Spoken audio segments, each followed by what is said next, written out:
संत का यही एक नियम होता है, लड़े भी नहीं और डरे भी नहीं, तो परमात्मा साथ देता है। आज हम सफल हुए, पूरा विश्व के अंदर ये ज्ञान जाएगा, परमात्मा का साथ हमारे साथ रहा और रहेगा, क्योंकि ये काम उसी परमात्मा ने शुरू करवाया है। हमारा कोई खानदानी पेशा ना, दादे परदादे माता पिता ने कभी यो काम कराया ना, दास को ये मजदूरी दी तो दास का उसी दिन से ये अटल इरादा बन गया था, सिर जाओ से डट जाओ, परमात्मा के चरणों में ये शीश जावे तो सफल हो।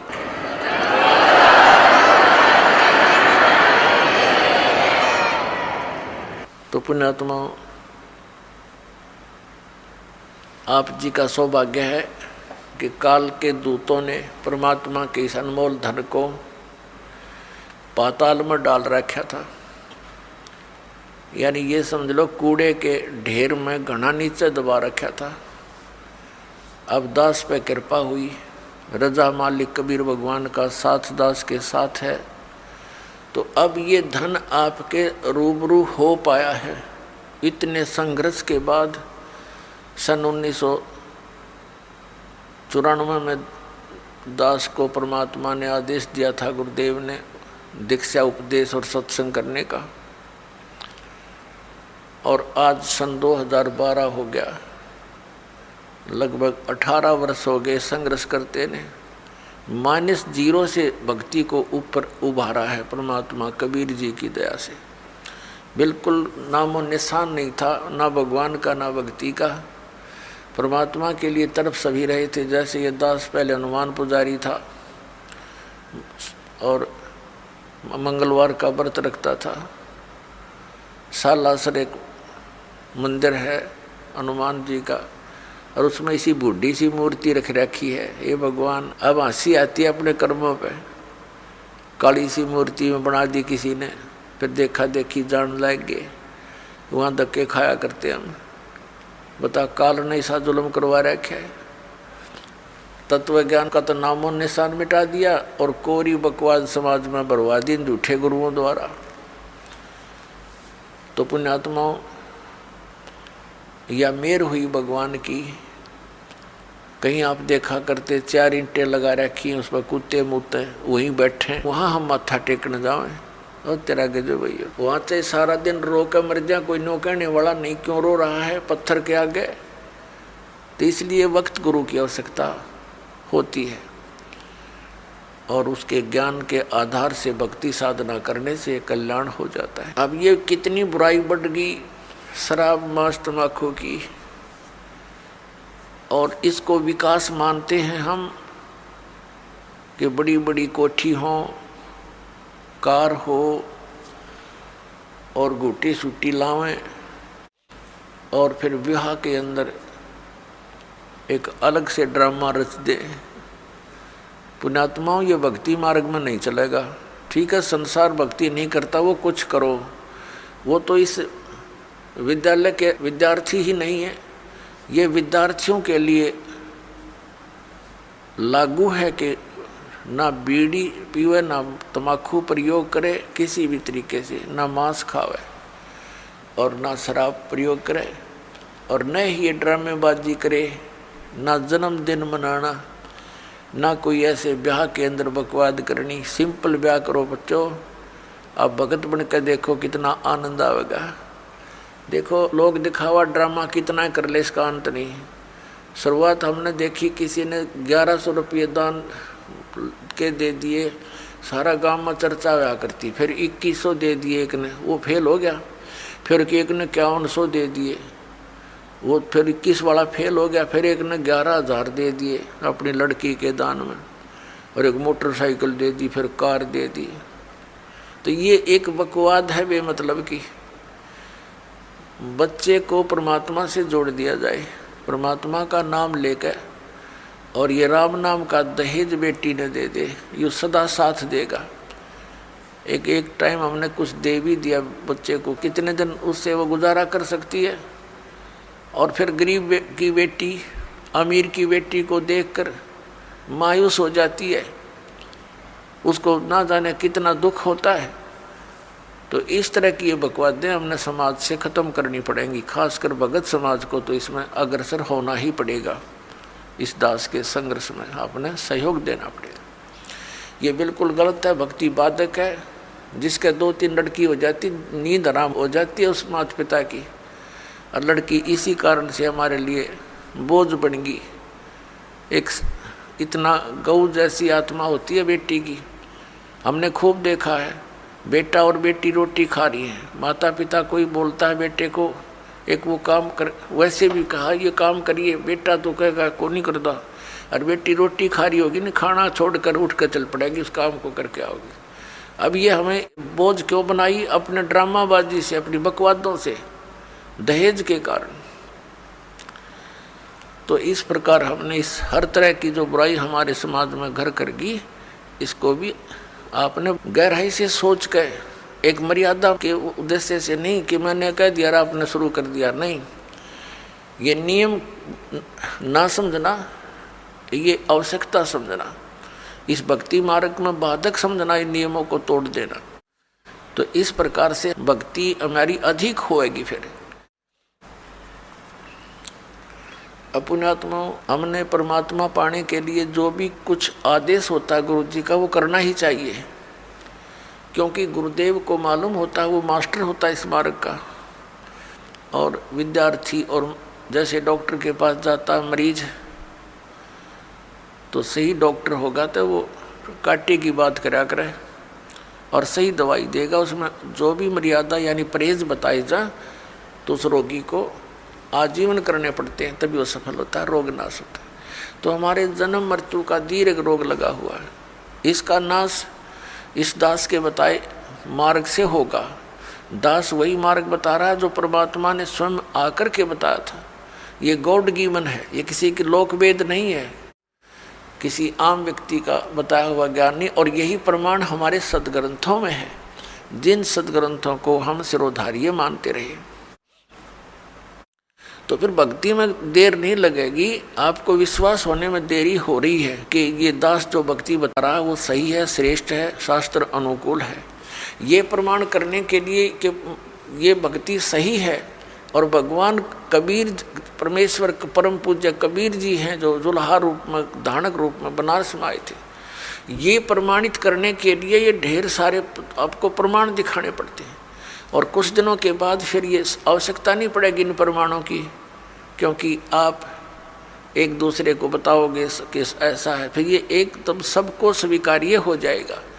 अभी तक तो किसी ने देखे नहीं, खोल के वेद देखी ना, गीता पढ़ी थी, समझी नहीं गीता जी में क्या लिखा है, पुराणों में क्या लिखा है, हम पढ़ते थे लेकिन समझ नहीं सके। अब हम समझन जोगे हो गए, और खूब देखेंगे, कति दृढ़ होकर कहेंगे कि सचमुच कबीर इज गॉड, कबीर परमात्मा है, और यही भक्ति सही है, यही मंत्र श्रेष्ठ है, और सब बकवाद है। तो फिर आपसे सुनकर अन्य व्यक्ति भी इस बात पर विचार करेंगे, और कोई प्रमाणित कराना चाहेगा तो सदग्रंथ हमारे पास है, आप खुद भी उनका विश्वास दृढ़ करोगे। पूरे विश्व में एक ही भगवान रहेगा, एक ही ज्ञान रहेगा, और भक्ति विधि उस भगवान की एक है ही, वो अलग हो ही नहीं सकती। जैसे आम के पौधे को बीजने के लिए आम का ही बीज प्रयोग करना पड़ेगा, दूसरा बीज आम का हो ही नहीं सकता। तो परमात्मा पाने के लिए जो मंत्र है, इनके अतिरिक्त कोई साधना है ही नहीं। बाकी तो बबूल के बीज अलग हैं, अन्य साधनाएं जो सिद्धियां प्राप्त करने की हैं वो अलग वस्तु है, उसकी हमें जरूरत नहीं। तो पुण्यात्मा, सबसे पहले हमने गुरु की आवश्यकता होती है। गुरु बिन माला फेरते, गुरु बिन देते दान, गुरु बिन दोनों निष्फल हैं, चाहे पूछो वेद पुराण। गुरु बड़े गोविंद से मन में देख विचार, हरि सुमरे वो रह गए, गुरु सुमरे होवे पार। अब परमात्मा कहते हैं गुरु गोविंद दोनों खड़े, काके लागू पाए, बलिहारी गुरु अपना, जिन गोविंद दियो मिलोए। सात द्वीप 9 खंड में गुरु से बड़ा ना कोई, करता करे न कर सके, गुरु करे सो होवे। सतगुरु के उपदेश का लाया एक विचार, जय सतगुरु मिलते नहीं, जाते नरक द्वार। नरक द्वार में दूत सब करते खेचा तान, उनसे कभू ना छूटते, फिर फिरते चारों खानी। चार खानी में भरमते, कबहू ना लगते पार, सो फेरा सब मिट गया, मेरे सतगुरु के उपकार। सात समुद्र की मसी करूं, लेखनी करूं बन राय, धरती का कागज करूं, गुरु गुण लिख्यो न जाए।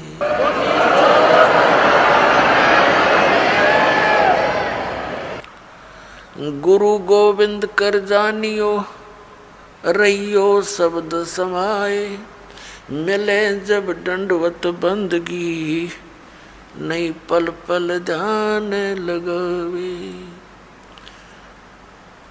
गुरु मानुष कर जानते, ते नर कहिए अंध, ओवे दुखी संसार में, आग काल के फंदे। गुरु को मानुष जो गिने, और करे चरणामृत को पान, ते नर नरक में जाएंगे, युग युग होवे समान। पुण्यात्माओं, परमात्मा ने गुरु जी के ऊपर गुरु की महिमा का, गुरु के महत्व को कितनी गहरे शब्दों में समझाने की चेष्टा की है। अपनात्माओं, परमात्मा कहते हैं, कबीर हरि जय रूठ जा, गुरु की शरण में जावे। कहें कबीर गुरु रूठ गए, तो हर ना करे सहाय। अब क्या बताते हैं कि सतगुरु के उपदेश का लाया एक विचार, जय सतगुरु मिलते नहीं, हम जाते नरक द्वार। पुण्यात्माओं, आपने महावीर जैन जी का इतिहास बहुत बार देखा है, दास ने दिखाया है। वो पुण्यात्मा भक्ति के लिए घर भी त्याग दिया, अपने दादाजी से उपदेश लिया, ऋषभदेव जी से,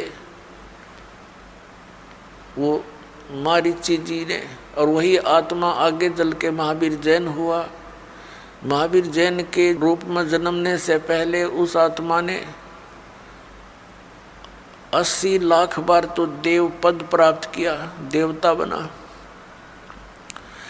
और बाकी 60 करोड़ बार गधे की योनि, 30 करोड़ बार कुत्ता, 20 करोड़ बार बिल्ली, पता नहीं कितनी बार हाथी, नपुंसक, शिकारी रहा।